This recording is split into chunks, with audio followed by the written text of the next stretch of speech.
What are your thoughts on the rioting and the looting, and how did that make you feel? And I must say tonight that a riot is the language of the unheard.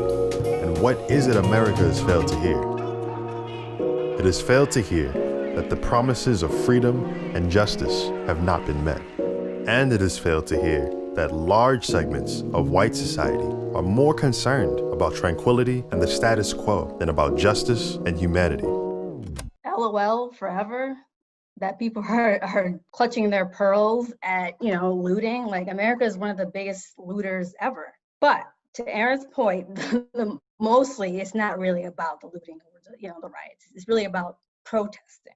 How do I feel about rioting? I'm just gonna say this. When I saw Washington, D.C. kind of go up in flames, and you saw the Jefferson Building and the Capitol and the White House, and maybe you saw the Lincoln, I don't really know. I wasn't mad. Yeah, so I absolutely was 100% with all the protesting and whatnot. I think I said this earlier, but when I first found out about what had happened with George Floyd, I was upset and I was livid and I was angry for like a good 2 or 3 days. Just didn't want to say anything. I didn't want to speak to anybody, and I kind of dove into social media to just find out what was going on, find out just everything I could. And I remember one of those days I was on social media for like 4 to 6 hours, just scrolling on Twitter, just looking at all the headlines and people's perspectives and all that, and finding out what was going on, because it kind of grew into a national issue that a lot of people were talking about. And I felt such a strong desire to do something. I felt like I had to be active somehow. But like I said before, I couldn't yet. I wanted to be out there. I wasn't in a good place mentally to have peace to go out and get that out, because I could be putting myself in a bad situation just because of my own recklessness. And unfortunately, that's the America that we live in. But I just didn't want to do that. And then, God forbid that gets cast to the news. God forbid, that's the perspective, or that's the narrative that somebody uses to paint a certain picture about us. Again, that's another part of the Black experience. I can't be my own person. For the sake of my brother, for the sake of men and women who look anything like me, I have to remember that my actions reflect them. As much as I am an individual, I am my people. And I wasn't I wasn't ready to take that responsibility for those 2 days when the protesting started in New York. But once I was able to get my energy right and get my energy out, then I woke up one morning and the first message I got on my phone was my girlfriend hitting me up saying that she wanted to go protest and she had the day off and whatnot. So I was just like, this is happening today. Like, finally I can go be a part of this. Before I was able to actually be at the protest, while I was frustrated, I shared everything I could. A couple of people hit me up and they were just like, yeah, you're going off. Like, because I'm not that vocal on social media all the time, but like, I had seen one of my friends reposted like 85 of my tweets, like, kind of like in a row, and it was just like, Jesus, man, I'm kind of blacking right now. But yeah, I did everything I could on social media and donated to as many reliable sources that I could until I could actually be there. When I was there, I was so happy that I went. I was so happy that I went. Some of the first videos I saw of the protests were not the experience I had, just completely different from the experience I had. And it was very peaceful. It was just extremely supportive, and I was just happy to be involved. We were both happy to be involved and to be able to get home before curfew. I did see a couple of days later, after there was a curfew in New York, some officers were blocking ways for people to get home before the curfew ended. So I know that the people blocked in on 2 hours on both sides on the bridge, and they forced them to just stay there, and there was nowhere for them to go. You have all these protesters walking across, and it's just like, this is not serving your community. This is not helping to ensure that everybody can follow the law that you're setting. There was the bridge that I saw at Columbus Circle, I believe. They gated off the train so that nobody could get home, nobody could leave. And it's just like, you're creating a hostile situation out of this. And that's unfortunate. I am very glad that I didn't have that experience while I was on the front lines. But as far as protesting as a whole, absolutely, I was in full 150% support of it. And whether that's on social media, not everybody can't be on the front lines. Not everybody can do that. Not everybody's built for that.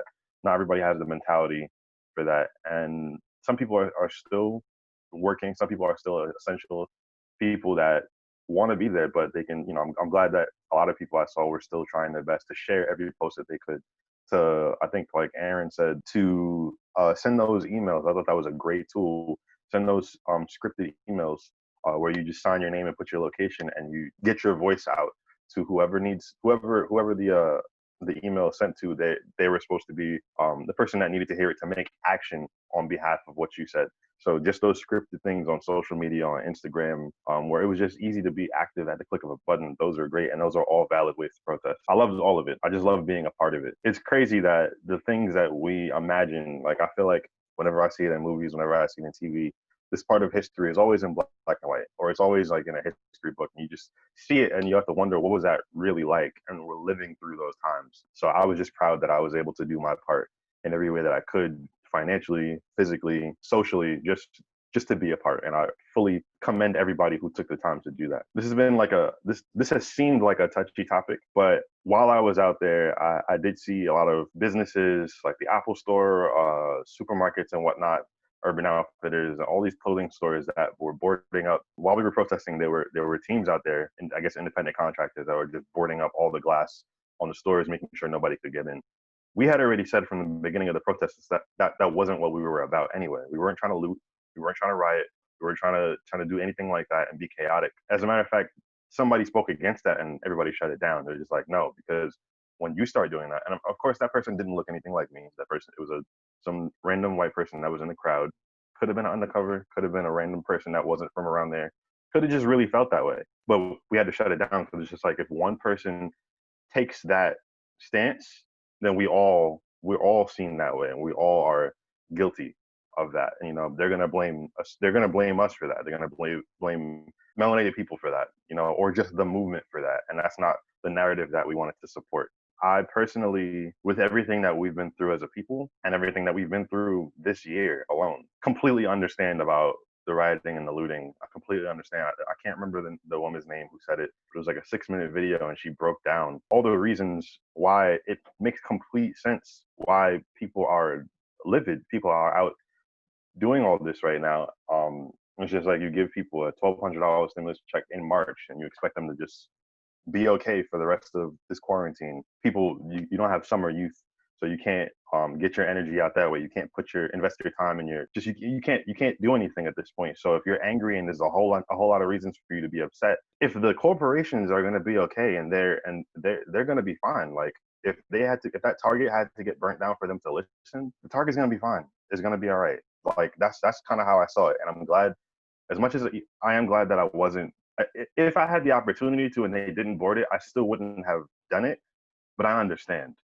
I completely understand why some people feel like they have to do that to be okay, or they have to do that, or even if it's just taking out their anger. I completely got that. I love my city, and I don't want to see it burn to the ground, but I do think that there are necessary steps that need to be taken, and if that ends up being what causes people to listen, then it ends up being what causes people to listen. But if that's the catalyst for change, I don't have any regrets about that Target or whatever companies are being burnt down, so whatever corporations. Yeah, that's just how I feel about it, So, because things just need to change. That's the bottom line. Things need to change. So, before I give my thoughts on the looting and the rioting, I just want to emphasize the fact that, what Lodge was saying applied to corporations. It didn't apply to every single business. As for me, I think I'm a little bit torn a little bit, like there's a tension that I'm running with, because a riot is the language of the unheard. So if people are not being heard and you're not listening, then people feel like they have to get your attention. And if they don't feel like they have a voice, then they got to disrupt something else. And, I definitely can understand that, And the part that makes it a struggle for me is that in addition to the corporations that, can rebuild and, they have insurance and stuff like that, riots and looting, it affects the neighborhood being looted way more than the establishment that the message is being sent to. And this is like before any of us were born. And if you go back into like the 60s, there was a riot in Watts over police brutality. Because of those riots, Watts has still not recovered to this day. There were a lot of businesses that were looted, corporations, and things that were burned down, and basically the city was burning for days. Even though it's not the same thing, I feel like it can have the same effect. Too often, situations like this disproportionately still affect the people that were fighting for this cause, And on the other hand too, some of the people that were doing the rioting had nothing to do with the protest. I feel like Actually, I would say none of the people that were rioting had anything to do with the protest. You know, it just kind of got slapped on into the cause, and it was people that were just anti-government. And, you know, I hear words like Antifa being thrown out there and stuff like that. I wasn't out in the protest, so I can't confirm or deny. But either way, I think that the riots were a wake-up call. And I feel like the more that we can do post that, the better, because I feel like just rioting and just looting, it won't get the answers that we need. It will definitely help to vent the frustration. It will definitely help to get you heard because the whole world is watching. But I also just want to keep in mind the community that you're in, it's still going to be affected, you know, whether it is a target or I know that Black-owned businesses will also hit. And the hard thing about any display of rage, you know, though understandable, it's no respect of persons. You know, like they're not just looking for, you know, businesses that have their foot on the necks of our people. It's just businesses in general. Any place that's making what may seem to be an obscene amount of money, it's affecting people that live in the community, that work in those places, that rely on that income, that already are strapped for cash. And those neighborhoods, after the riots and looting happen, they seek even further down into poverty. This is not me. I'm not trying to preach to anybody about rioting and looting, but it's just trying to think of the totality of what's happening when you do so. But also, too, just remembering that the rioting and the looting is not connected to the protest. And I want to make that clear. I think we can be angry and definitely kind of take a step back and then really kind of strategize. I'm a strategy person. I'm really big on solution. And, you know, ultimately, the riots, though it gets you heard, it's not intimately connected to the solution. Honestly, if you weren't listening before, you're definitely listening now. And this conversation is proof of that. You have to understand why these things are happening. You have to understand where this anger, where this frustration comes from. I'll say this, the same way that America has taught police to discriminate against Black people is the same way America taught society how to deal with their problems. America has dealt with their problems by doing nothing but killing and destroying everything in their sight. If you don't stand for what America stands for, you will go down. That's what America does. America doesn't listen to what you have to say. America doesn't give you the benefit of the doubt when you're a person of color, specifically when you're a person of color. So, am I mad at the riots? No, I'm not. I'm not mad at the riots. What I am mad about is that, to Aaron's point, is that yes, they are destroying our communities. And when we go back to what Aaron was saying, is very important. I believe as well that I don't think our people are the ones that's doing this to our communities. We're not mindless savages. This is 2020. Like, we're not stupid. We know what America is doing. They're trying to paint a narrative that they've been painting for several years, that Black people are savages. What they're really trying to do is lower the property values in our community so that they can buy up more of it. It sucks that people don't see it. The protesting, like I said before, is the catalyst for us to get attention. I truly don't believe that anyone who has been a part of this protest or the big idea that's gone behind this protest had anything to do with the riots. I think the only positive, which I do think is a big positive of the riots happening, while I don't think it's connected to the ideology of the protest, is that it is enhancing the voice of the people.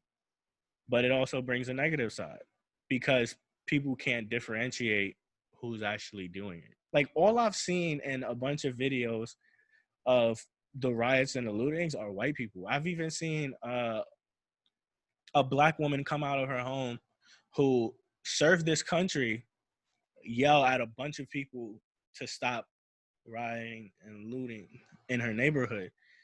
And when those cameras turned, there was not one Black person in sight on that block. And for some reason, we do not critically think about these things. We push it over and see the Black woman and associate that she's talking to other Black people. I think we need to really step back and critically think about what's happening. When it comes to the rioting and looting, for the most part, I agree with Gib. When they first started rioting, it was at a Target because they refused to sell them milk so they could help with the tear gas. I kind of feel like I don't want to try to justify it, but I'm saying like I understand. Like you're trying to pay for a product to help someone and then like they're refusing to like allow you to purchase it.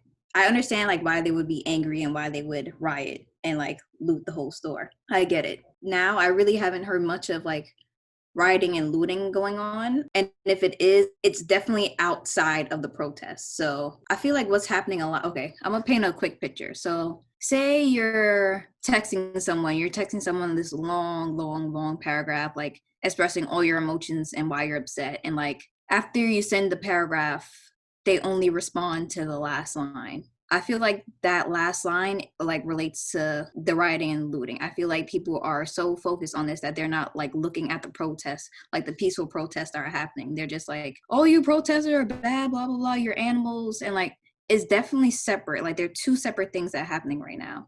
There are people protesting, and then I feel like they're just opportunists who are doing the rioting and looting. People who are just like anti-government, people who are anarchists who just like, they're just looking for a chance, for a reason to participate in like looting and rioting. So just to sum it up, I feel like, yes, rioting is bad, looting is bad, but can we please focus on the protest? Can we please focus on why these people are protesting, why this is all happening right now? Can we please focus on trying to get justice for this man's life and several other lives that have been lost in the hands of police using excessive force? I want to know what everyone's thoughts are on the upgraded charges and like the defunding of several police departments, and like what do you guys think we should do like going forward? What else do you think we should start doing?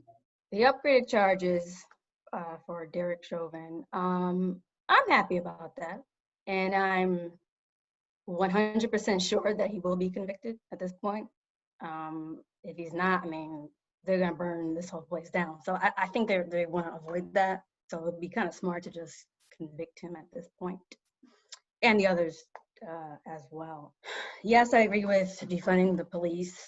I wouldn't be mad if they abolished the police, honestly. I mean, and kind of like, you know, start over. I feel like it should take longer to become a police officer. You know, I feel like it's too quick. If they do end up being a police officer, do like psych evals, like do more. It is a stressful job, I'll say that, but they need to just do more.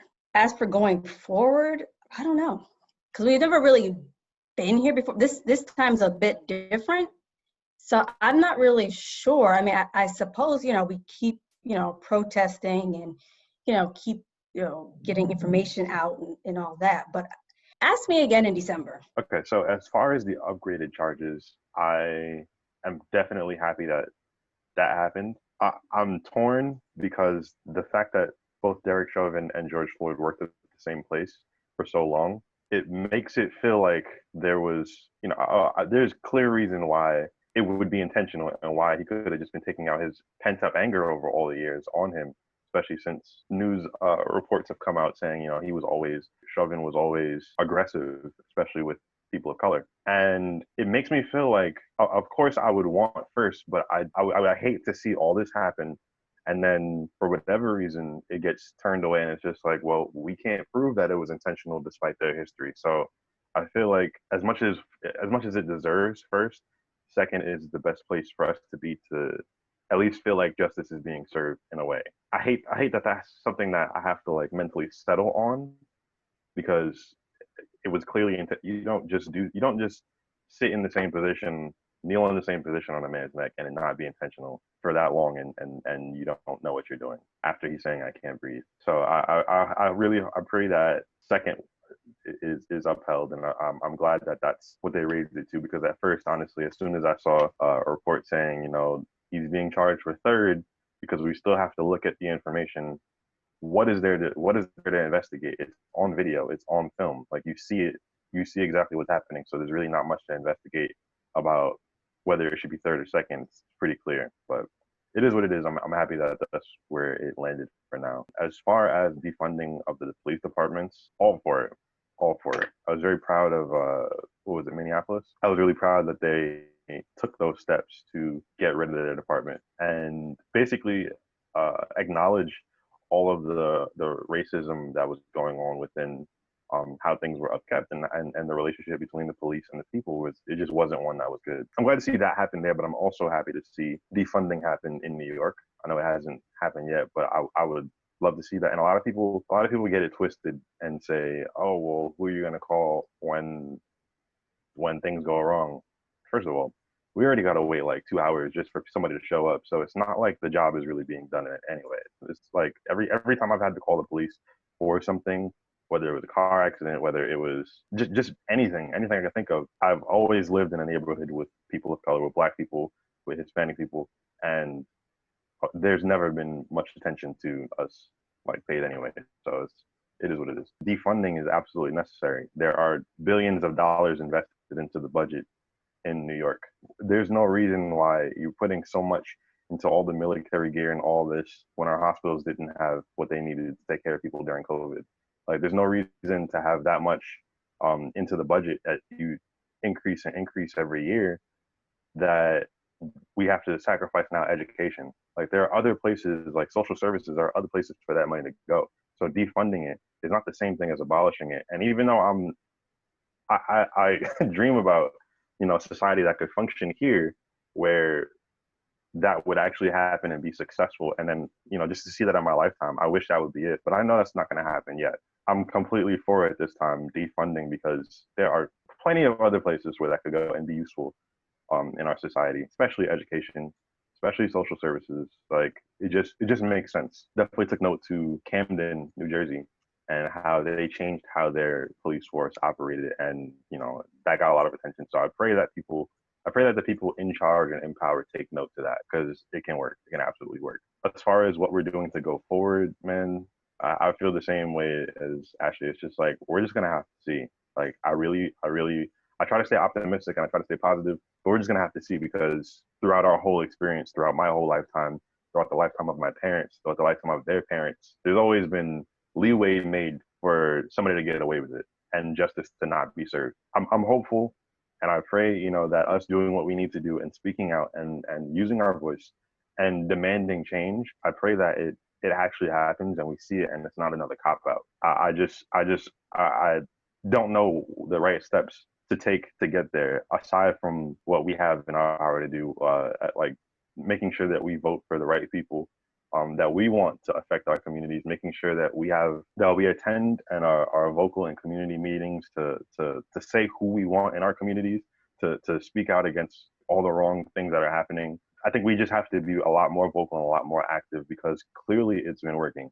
Clearly it's been doing something, and clearly change is being made in small increments day by day. I check my Twitter. It's funny, I'm updated more quickly and accurately by Twitter than I am the actual news recently. And I try to keep my where I get my information from broad, but I always find myself going to check there. I just think that we have to just keep using our voice. I don't think I have any disagreements with what was already said. I pretty much agree with everything. I'm happy that the charges were upgraded, but I'm going to hold my final applause until I see the convictions for all 4 officers. When it comes to defunding the police, it's unfortunate to hear that we have to defund our police because they're not doing the job that they're meant to do. Like, they're here to serve and protect, and we don't feel served and protected. So I'm completely for them being defunded, but it's unfortunate that this is happening. As far as what more I think we should be doing, I think that we're on a good path right now. I believe that we should continue with the momentum that we have. We should continue protesting, continue speaking out, continue to see how many people we get justice for. We also have to make sure that we continue to vote, continue to make sure that we pick the right people in office that would speak up against things like this that would happen. I kind of just can't wait for a day where I don't have to tell my kids when it comes to police, just try to keep calm, just make sure that you get out of that situation alive. I can't wait for that day. And I believe that time will be soon. Well, not me having kids, but me, no one having to tell their children. They have to be cautious when they're around the police, and just make sure you get, when you're having an encounter with the police, make sure you do what you have to get out of that confrontation alive. So with the upgraded charges, I'm definitely glad that happened. When the officer was first charged, Derek Chauvin, with 3rd degree, I thought, man, I feel like they were probably trying to appease the protesting and what was going on. and kind of really just trying to put a pacifier on the situation. But now that the charges are upgraded, I feel like this is like one step closer to really getting the justice that is deserved for George Floyd. I'm happy to see it. With the defunding of the police, at first I was where Rinelle was, like just that kind of like, man, I know why this is, being asked and, why it's necessary. But at the same time, I was like, man, I'm not trying to minimize the police, because there are obviously officers that are there to protect and serve. So I don't want to penalize anybody that's actually doing their job effectively. But then I started to learn more about what defunding the police actually means. I hope that's not lost on anybody, because if you look at, let's just take the NYPD, for example. We spend on the budget supersedes anything else that we spend money on in New York City. Like most of our budget is allocated to the police. And I believe I read somewhere where it said $5.5 billion has been allocated to the police. I've never lived in a time where education was well funded, at least in the schools that I went to, in the districts that I was in. And I had the privilege of going to performing arts high schools and specialized college programs and stuff like that. But education has always been defunded. The fact that teachers have to buy their own supplies for their classes is ridiculous. It doesn't make sense. It's not like officers have to buy their weapons or buy the cars that that they're driving, but teachers have to buy the supplies that they use to educate students. And I think that is an issue. So defunding is more diverting what would be going to enforcing laws and disciplinary actions into really educating people. And I feel like that's really noble. I feel like that's something that should have been happening a long time ago, because discipline without education is really just pacification. So if you're just using policing to fix issues that education and community involvement can already solve, then I'm for it. And why not? That's what should be.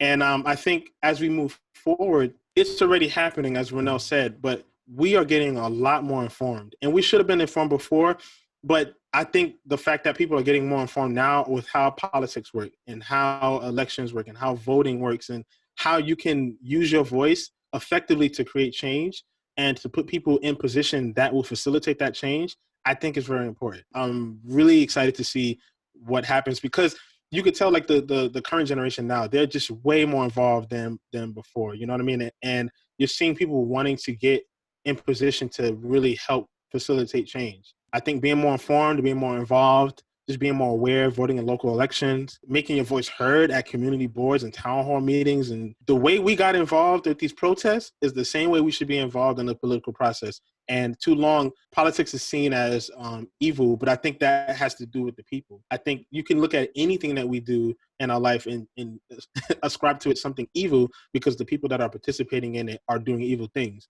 But if you are on the side of justice, if you're on the side of just bettering your community, you should be involved.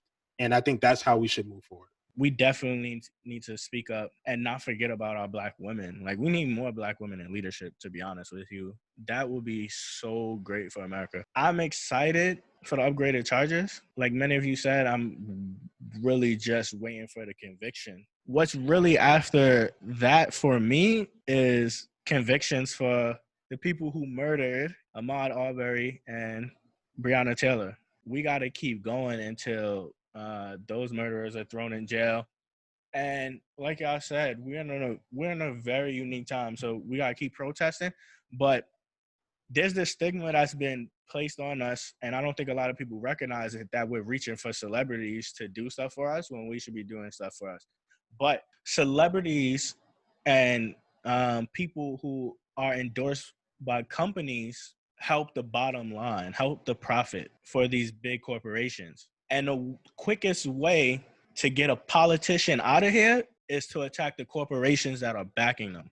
I think we really need to pay attention and hold accountable our brothers and sisters who are celebrities to use their voice, to speak up, and to commit to action, while we also commit to action in our various ways, whether it be out there protesting, whether it be supporting Black businesses, whether it be lifting each other up, whether it be working with each other, whatever it is, whether it be sending out more emails, creating more email chains, creating more websites, dedicated to information, whatever it is, we need to put our foot on the gas and we need to just keep going and keep going. We need to be able to really attack the media and let them know, like, we're not going to stand for this. So our protests, once we get these convictions that we want, because America's going to have to give us these convictions or it's not going to be good. Once they give us these convictions, then we need to, in my opinion, we need to focus on holding the media accountable, holding our celebrity brothers and sisters accountable so that we can really influence the pockets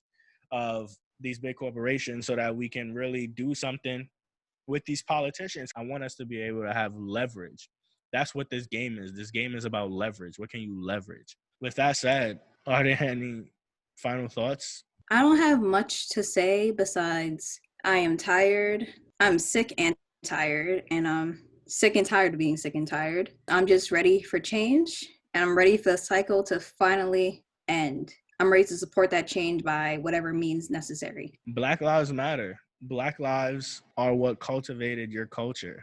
The culture that you make money off of. It's so simple. In the grand scheme of things, nobody will deny that all lives matter. But how can all lives truly matter if you're treating this specific group's lives like dirt? Dear Black people, you do not need to explain your humanity at all. You don't owe anyone any explanation, okay? You are Black, you are loved, and you matter. There's one thing I've noticed throughout this whole conversation. You have 5 people talking about what is going on in this country, and a lot of our experiences, what we've gone through, there's a lot of similarities in what we're saying. What I want to say to that is, regardless of where you stand on the issues or what's going on, listen, I think everybody's talking at each other, screaming at each other, throwing things at each other, throwing ideologies and opinions and political stances at each other, and they're not listening to each other. Sometimes you got to realize that it's not all about just about you. Sometimes you have to just stop and listen. Listen to what people are saying. Listen to the cries that are going unheard for so long, and be committed to growing from the situation, changing what is wrong, and just listen, honestly. Like, I feel like we shouldn't have to come to this conversation next year. Let this be the last time.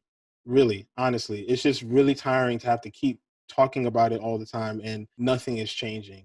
Even as a Christian Black man, I know that I'm supposed to fight for the oppressed. That's Bible. And I know a lot of, like, I don't want to make this is not a religious video, but at the same time, my faith informs me that you have to stand up for people who don't have a voice for themselves. It's a shame that it has to take rioting and looting for us to have a conversation about what we already know needs to change. Stop listening to respond, listen to make a change.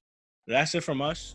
Make sure you follow the host and feel free to use the comment section to express your thoughts, your experiences, and emotions on the topics that we discussed today. Make sure to keep it positive, don't be negative, listen to others, and thank you for watching.